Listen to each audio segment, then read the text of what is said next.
வணக்கம் குழந்தைகளா! எல்லாரும் எப்படி இருக்கீங்க? நான் உங்க வீரா பேசுறேன்.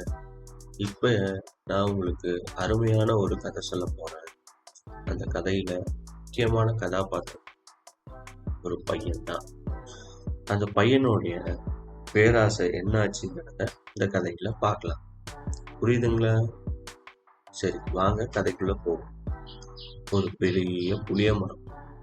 அந்த புளிய மரத்துக்கு கீழே ஒரு கொட்டகை இருக்கு.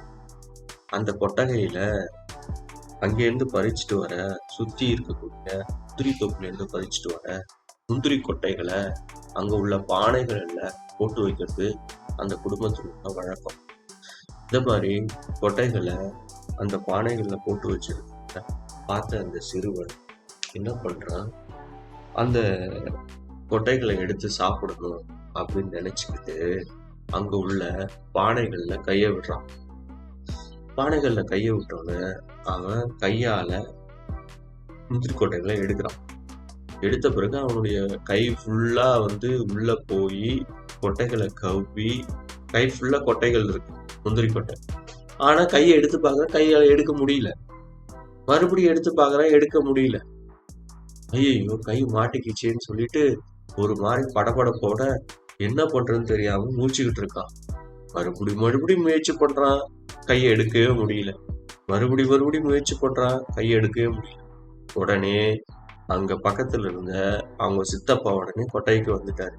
என்னடா சத்தம் கேக்குது, யாரு உள்ள இருக்கா அப்படின்னு சொல்லி பார்க்கும்போது அவன் கை உள்ள மாட்டிக்கிட்டதோட அந்த பானை கிட்ட நிக்கிறான்.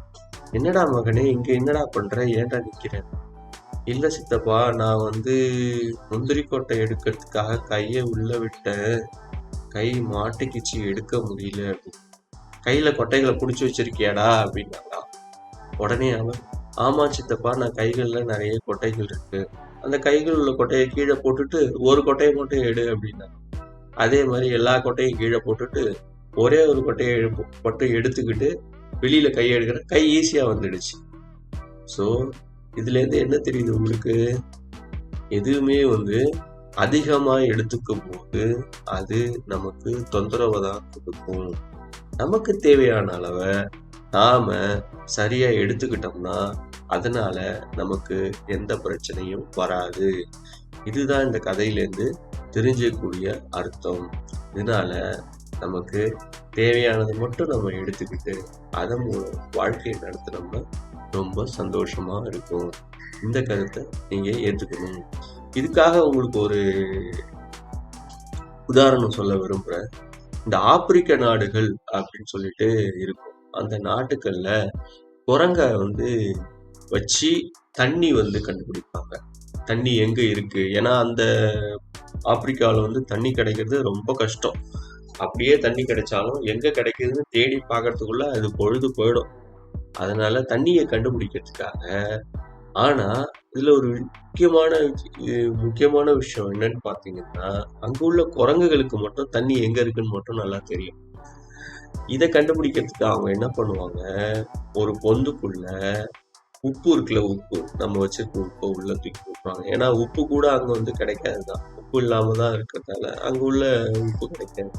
அந்த உப்பை உள்ள தூக்கி அந்த குரங்குகள் இருக்கிற இடத்துக்கு அதுங்க பாக்குற மாதிரி அந்த பொந்துக்குள்ள உப்பை போட்டுருவாங்க.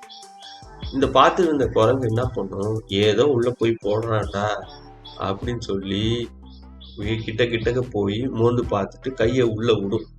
விட்டு பார்த்தா இதா இருக்கும், அது என்னது, உப்பா இருக்கும். உப்பை கையில எடுக்கும் போது கை அங்க மாட்டிக்கும்.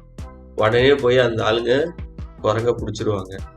இப்ப இதுல இருந்து என்ன தெரியுது, அந்த குரங்கு எல்லா உப்பையும் வெளில எடுத்து சாப்பிடணும்னு நினைக்கும் போது தன்னுடைய கையாலேயே அவர்கிட்ட மாட்டிக்குது. அதுக்கப்புறம் அந்த குரங்க பிடிச்சிட்டு மரத்துல கட்டி அதுக்கு நிறைய உப்பு கொடுப்பாங்க. அதுவும் உப்பு ஆசையில நிறைய சாப்பிடும். சாப்பிட்டுட்டு அன்னைய நாள் ஃபுல்லா போயிடும். அடுத்தது 2ஆம் நாளும் போயிடும். 3ஆம் நாள் அதுக்கு தாகம் எடுக்க ஆரம்பிச்சிடும். தண்ணி இல்லாம ரொம்ப கஷ்டப்படும். தண்ணி வேணும்னு நினைக்கிறப்ப அந்த மாதிரி தாகம் எடுக்கிற நேரத்துல இந்த ஆளுங்க என்ன பண்ணுவாங்க, அந்த குரங்கு அவுத்து விட்டுருவாங்க. அந்த குரங்கு வேகமா தண்ணியை தேடிட்டு ஓடும். உடனே இவங்களும் அந்த குரங்க பின்தொடர்ந்தே போய் பார்ப்பாங்க.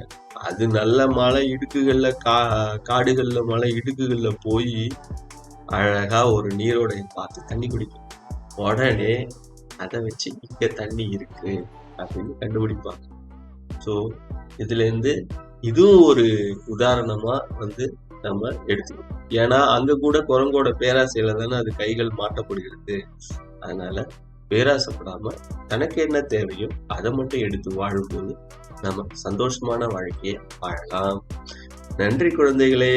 மீண்டும் அடுத்த கதையில சந்திப்போம்.